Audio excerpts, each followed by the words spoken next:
આવી ગઈ બેટા? હા મમ્મી. હા, બેવ જણીને લઈ આવીને ડ્રેસ? હા મમ્મી, આમ જુઓ, અમે બંને બહેનો ડ્રેસ લઈને આવ્યા છીએ. આ સરસ છે હો. કેટલાના આવ્યા ડ્રેસ? ભાઈ 1500 રૂપિયાના. અરે હું આખો દિવસ કારખાનામાં તૂટી મરું છું, મારા લોહીનું પાણી કરું છું ને ત્યારે મહિને 15000 ફાળું છું. તમને બંનેને મારા રૂપિયાનું પાણી કરતા અને આ રીતે કપડા પાછળ રૂપિયા ખર્ચતા શરમ નથી આવતી? પણ ભાઈ, અમારે બંને બહેનોને કપડાં તો જોઈએ ને. અમારી પાસે નવા કપડાં નથી, જૂના કપડાં છે, એટલા માટે અમે બે ડ્રેસ લઈ આવ્યા. નવા કપડા લેવા જતા તો પછી આટલા મોંઘા શું કામ ન લીધા?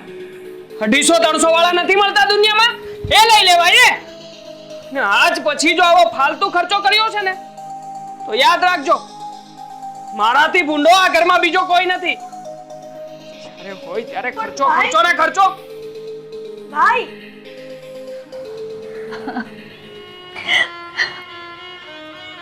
બેટા સિયા, તું રડીશ નહીં. ઈ ભલે ને બોલતો, એનો તો સ્વભાવ જ એવો છે. અને બેટા હિરલ, તું તો મોટી છે ને, તું તો સમજ. તમે બેવ બહેનો જરાય દુઃખ ન લગાડો.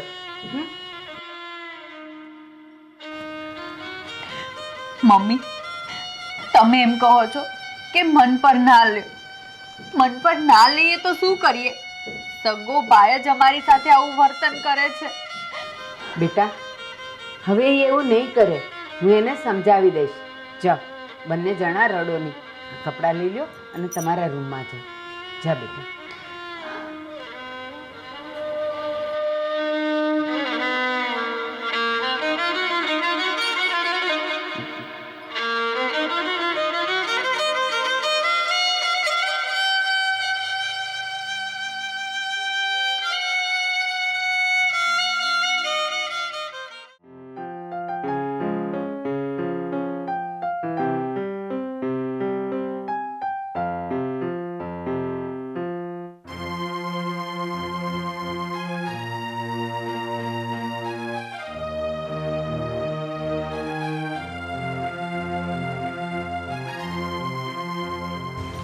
બેટા રોહન, મારે તારી સાથે થોડી વાત કરવી છે. હા બોલો, શું વાત કરવી છે? એલા પણ મારી સાથે તો મોઢું હારું રાખીને વાત કર. બોલો, શું વાત છે? બેટા, તું તારી બહેનો જોડે કેમ આવું વર્તન કરે છે? એ બેવ તારી સગી બહેનો છે અને એ લોકોને ખોટું ન લાગે તું આવું કરે છે તો? તમને ખબર છે હું આવું બધું શું કામ કરી રહ્યો છું? તમને ન ખબર હોય ને તો હું તમને એ વાત જણાવી દઉં છું. આજે મને એ વાતની ખબર પડી ગઈ છે કે આ બંને બહેનોમાંથી કોઈ એક બેન મારી સગી બહેન નથી, એ પારકી છે. અરે કોઈની છોકરી આપણા ઘરમાં ઉછરી રહી છે. રોહન, આવું તને કોણે કીધું અને આ તારા મગજમાં કોણે ભૂસું ભરાવ્યું છે? કોઈએ ભૂસું નથી ભરાવ્યું મારા મગજમાં. આ વાત 100% સાચી છે. આ બે બેનમાંથી કઈ બેન પારકી છે અને કઈ બેન મારી સગી બેન છે ને, આ હકીકત તમે જ મને નથી કહેતા. અરે ના બેટા ના, આ વાત સાવ ખોટી છે. આ બેવ બહેનો તારી સગી બહેનો છે, સાચું કહું છું. હે, જુઠ્ઠું બોલી રહ્યા છો મમ્મી તમે. તમે મને આજે સત્ય ને હકીકત કહી દો કે આ બંને બેનમાંથી મારી સગી બેન કઈ છે. જે બેન મારી સગી નથી ને એને હું આ ઘરમાં નથી રાખવા માંગતો. હવે બસ રોહન, બસ. હવે બહુ થયું. હવે તું હદ વટાવી રહ્યો છે. એકવાર તને કીધું કે બેવ બહેનો તારી સગી બહેનો છે તો તને સમજ નથી પડતી? મમ્મી, મને ખબર જ હતી કે તમે મને કઈ સત્ય ને હકીકત નહીં કહો, પણ કઈ વાંધો નહીં.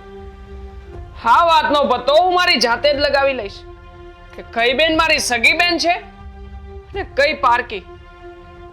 જે બેન મારી સગી બેન નથી ને એને તો હું આ ઘરમાંથી બહાર કાઢીને જ જઈશ.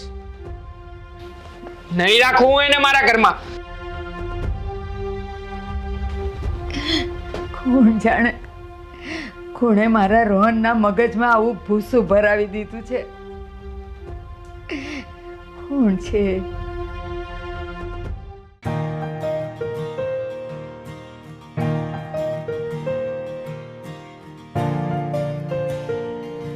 પીતા છીએ.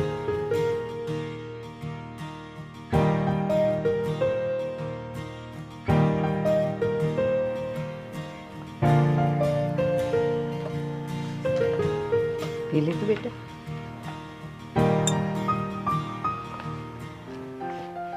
મમ્મી તમે ભાઈ સાથે વાત કરી? હા બેટા, મેં એને સમજાવ્યો. પણ મમ્મી તમારે એમને પૂછવું તો જોઈએ ને કે અમારા બંને બહેનો સાથે આવું વર્તન કેમ કરે છે. બેટા, તારા ભાઈના મગજમાં કોઈ એવું ઠસાવી દીધું છે કે તમારી બે બહેનોમાંથી એક બેન એની સગી બેન નથી. પણ મમ્મી, રોહનના મગજમાં આવું ઠસાવ્યું કોણે? બેટા, એ તો મને નથી ખબર, પણ રોહન હવે મારી એક પણ વાત સાંભળવા તૈયાર નથી. મમ્મી આજે રોહન સાંજે ઘરે આવે ને એટલે એની સાથે હું વાત કરીશ, એને સમજાવીશ કે આ બધી વાત ખોટી છે. ના બેટા ના, તું એવી ભૂલ નહીં કરતી.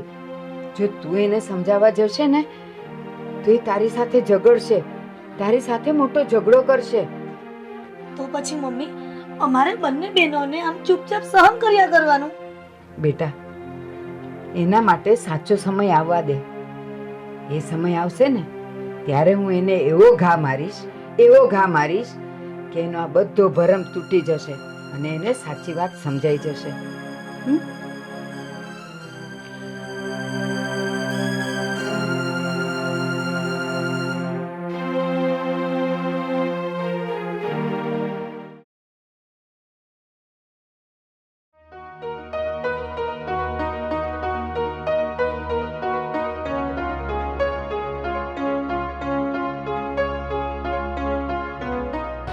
લે રોહન, કઈ બાજુ નોકરીએ જશો? હા ભાઈ, નોકરીએ તો જવું જ પડે ને, એમાં કાંઈ થોડું ચાલશે. હા ભાઈ હા, નોકરીએ તો જવું જ પડે ને. પણ ઓલી વાતનું શું થયું? કોઈ ચોખવટ થઈ કે નહીં? કઈ વાત? શેની વાત કરો છો ભાઈ? લ્યો, ભૂલી ગયો ને? અરે આ વાત કે આ તારી બે બેનમાંથી તારી હગી બેન કઈ છે? હા, આ વિશે મેં મારી મમ્મીને પૂછ્યું હતું. એમણે તો કહ્યું કે આ બંને મારી સગી જ બહેનો છે. હે પિયુષભાઈ, તમે તો મને એમ કહેતા હતા કે આ બંનેમાંથી કોઈ એક બેન મારી સગી બેન છે, જ્યારે કોઈ એક બેન એ મારી પારકી બેન છે. અરે યાર, હું થોડો ખોટું બોલું? અને આ વાત છે ને તારા પપ્પાએ એક સમય મને કરી હતી. હવે અત્યારે તો કઈ તારા પપ્પા હયાત છે નહીં, નહીંતર હું આ વાત તને સાબિત કરીને બતાવી દે. પિયુષભાઈ, જો આ વાત સાચી જ હોય તો પછી મારા મમ્મી કેમ મારાથી આ વાત છુપાવતા હશે?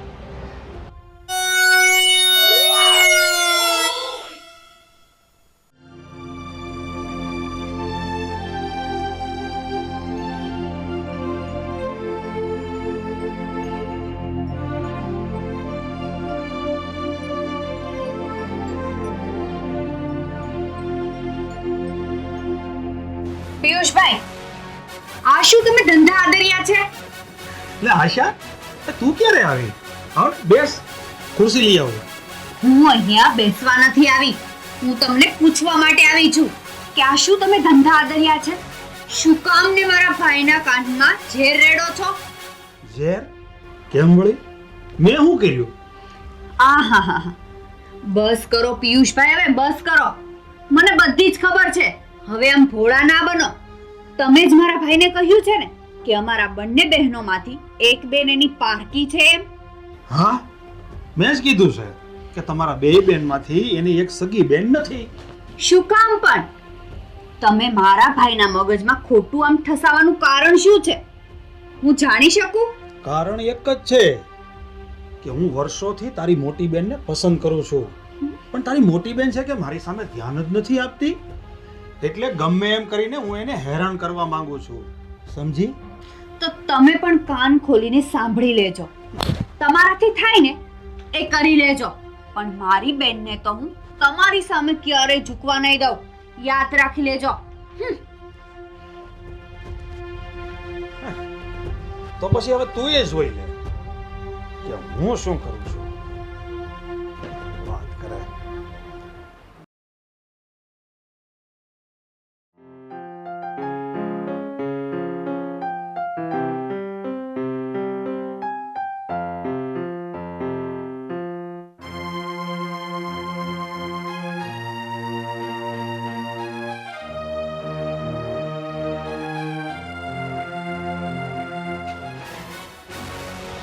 લો થેલો ને ભરી નાખો આમાં તમારા કપડા.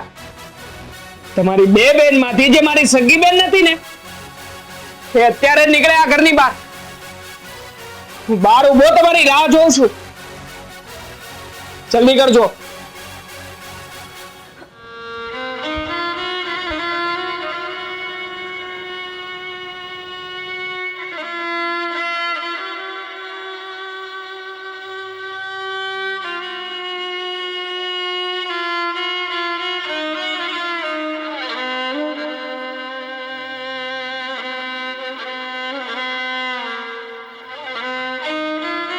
રોહન, અમે બંને બહેનો આ ઘર છોડીને જઈ રહ્યા છીએ. પણ મેં તો તમારા બે માંથી કોઈ એકને જ ઘર છોડીને જવાનું કીધું છે. તમારા બે માંથી જે મારી સગી બેન નથી ને એ આ ઘર છોડીને નીકળી જાય. બે બહેનોમાંથી એકેય ઘર છોડીને નહીં જાય.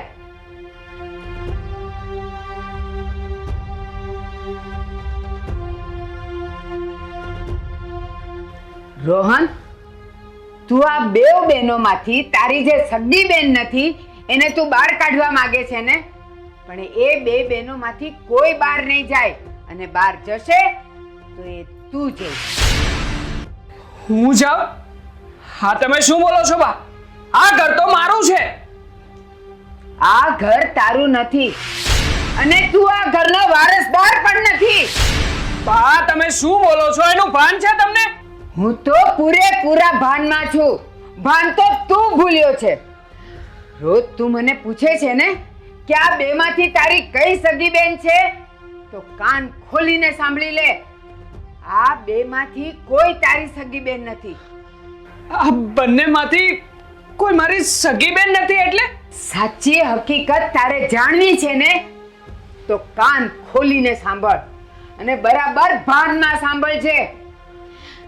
આજથી 15 વર્ષ પહેલા હું આ બંને દીકરીઓને લઈને ભાગલપુર મંદિરે દર્શને ગઈ હતી, અને વળતા તને રસ્તા પર જોયો હતો, અને ત્યારે તું 5 વર્ષનો હતો અને રડતો ઊભો હતો. આ બંને બહેનોને તારા પર દયા આવી, તને કોઈ રસ્તે રઝળતું મૂકી ગયું તું. આ તારી મોટી બેને તને ત્યાંથી તરત તેડી લીધો, અને પછી અમે તને ઘરે લાવ્યા, પાળી પોસીને મોટો કર્યો, ભણાવ્યો, ગણાવ્યો, તારા ઉછેરમાં કોઈ કમી ન રાખી. અને આજ તારી મોટી બેન તારા ઉછેર ખાતર, તને ભણાવવા ખાતર કુંવારી ગઈ. આજ દિન સુધી એને લગ્ન નથી કર્યા, અને તું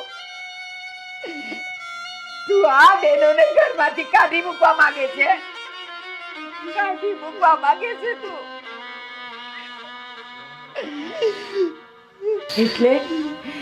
એટલે હવે તું સમજી ગયો ને કે આ ઘરનો સાચો વારસદાર તું નથી. આ મારી બે દીકરીઓ છે, તું વારસદાર નથી. મારી બેન, મને નહોતી ખબર કે આ ઘરમાં તો હું જ પારકો છું, હું જ પરાયો છું, ને હું આ ઘરમાંથી મારી બહેનોને જ પારકી સમજીને ઘરની બહાર કાઢવાની વાત કરતો હતો. કેટલો મૂર્ખ છું હું.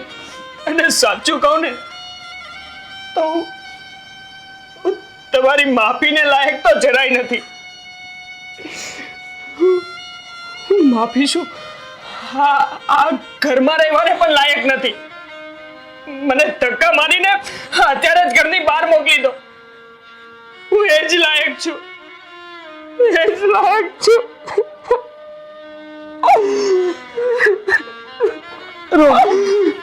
મારા ભાઈ, તું રડીશ નહીં. અમે બંને બહેનોએ ક્યારેય તને પારકો માન્યો જ નથી.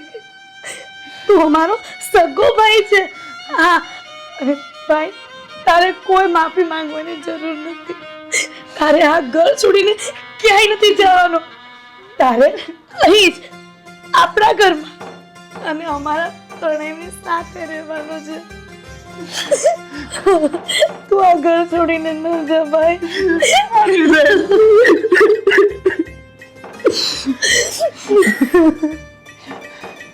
મારી બેન, તમે બંને કેટલી માયાળુ છો, કરુણાની મૂર્તિ છો. હાથ આટલું મેં તમારી સાથે કર્યું, એમ છતાંય તમે મને તમારી સાથે આ ઘરમાં જ રાખવાની વાત કરો છો.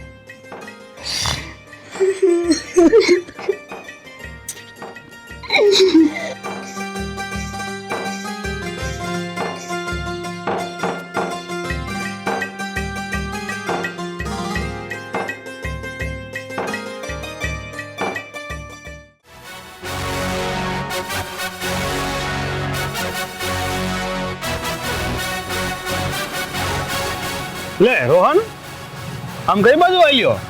સારું થયું કે તમે અહીંયા જ મળી ગયા. હું તમારા જ ઘરે આવતો હતો તમને મળવા માટે, તમને સમાચાર આપવા માટે. સમાચાર? શેના સમાચાર? એવું તો વળી શું થયું? એ જ કે જેવું તમે મને કહ્યું હતું ને એવું જ મેં કર્યું છે. મેં મારી મોટી બહેન હિરલને ઘરની બહાર કાઢી મૂકી છે. શું વાત કરે છે? સાચે જ તે હિરલને ઘરની બહાર કાઢી મૂકી? હરામખોર, નીચ માણસ! હું તારી બધી જ ચાલ સમજી ગયો છું. મારી મોટી બહેન તારા તાબે નથી થતી ને, બસ એ વાતનો બદલો લેવા જ તું મને ચડાવી રહ્યો હતો. અને ચડાવતો એટલા માટે હતો કે હું મારી મોટી બહેનને ઘરની બહાર કાઢી મૂકું. પણ જા, અત્યારે જ નીકળ અહીંયાથી. બીજી વખત સામું મળે ને તો મને બોલાવતો પણ નહીં. તારો આ જડબું તોડતા મને વાર નહીં લાગે, સમજ્યો? ભાઈ, આવા આવારા લોકોના મોઢે લાગવું એ આપણી શોભા નથી. ચાલ આપણા ઘરે. સાચી વાત છે બેન, ચાલ ચાલ બેન.